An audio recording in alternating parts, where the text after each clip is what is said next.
আসসালামু আলাইকুম। আসসালামু আলাল মুরসালিন।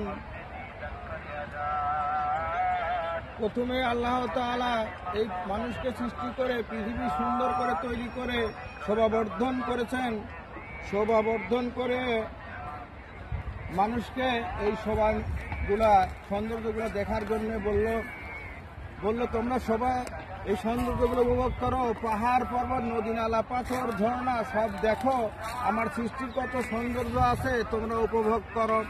এই উপভোগের মধ্যে তোমাদেরকে আমি পরীক্ষা করব। এ ব্যাপারে আল্লাহ সুবহানাহু তাআলা আমার বললেন পবিত্র কোরআনুল কারিমে সূরা আহকাবের 18:7 আল্লাহ তাআলা বলেন, ইন্না জাআলনা মা আলাল আরদি জিনাতাল লাহা লিনাবলুহুম আইয়ুহুম আহসানু আমালা। Indeed, we have made that which on the earth adornment for it, that we may test them as to which them to best indeed.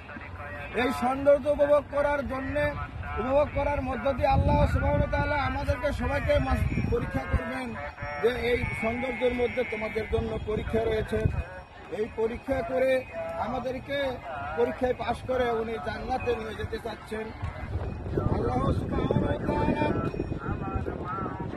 আল্লাহ বলল, জমিনের উপর যা রয়েছে তা আমি শোভা নিদর্শন করেছি, শোভা হিসাবে, সৌন্দর্য হিসাবে, যাতে তোমাদের পরীক্ষা করি এবং কর্মের দিক থেকে কে উত্তম।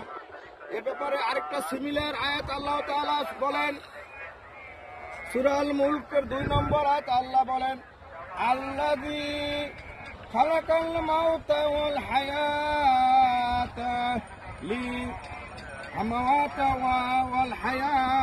লিয়াবলুয়াকুম আইয়ুকুম আহসানু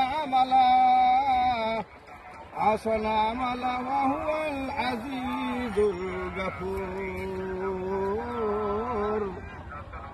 যিনি মৃত্যু ও জীবন সৃষ্টি করেছেন যাতে তিনি তোমাদেরকে পরীক্ষা করতে পারেন কে তোমাদের মধ্যে আমলের দিক থেকে সবচেয়ে উত্তম, আর তিনি মহাপরাক্রমশালী, অতিশয় ক্ষমাশীল। আল্লাহ বলেন, he who created death and life and test you as to which of you is the best indeed, and he is the exalted in might and the forgiving, এবং তিনি খুব ক্ষমতা সম্পন্ন এবং খুব প্রচন্ড ক্ষমাকারী। আল্লাহ তাআলা এই জমিনের এই সৌন্দর্য উপভোগ করার জন্য মানুষের জন্য পরীক্ষা নিদর্শন রেখেছেন। এই সৌন্দর্য উপভোগ করে এর মধ্যে পরীক্ষা নেবেন। মানুষের কল্যাণ নিহিত আছে। এখানে ঝর্ণা, পাথর এবং প্রচণ্ড শক্তিশালী পাথর আছে, যেখান থেকে ঝর্ণা নিঃসরণ, পানি নিঃসরণ হয়। আল্লাহ তাআলা সুমিষ্ট পানি মানুষকে খাওয়ায়। সুতরাং আল্লাহ তাআলা কত উত্তম, কত দয়াবান, এটা বোঝা যায়।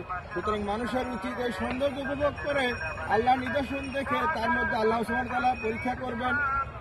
আল্লাহ তাআলা আমাদেরকে এই পরীক্ষা থেকে পাশ করার জন্য সবাইকে যেন সহায়তা করে বলে আমি শেষ করছি। আল্লাহ তাআলা আমাদের সবাইকে মাফ করুন এবং পৃথিবীর সৌন্দর্য উপভোগ করার তৌফিক দান করুন। আমিন।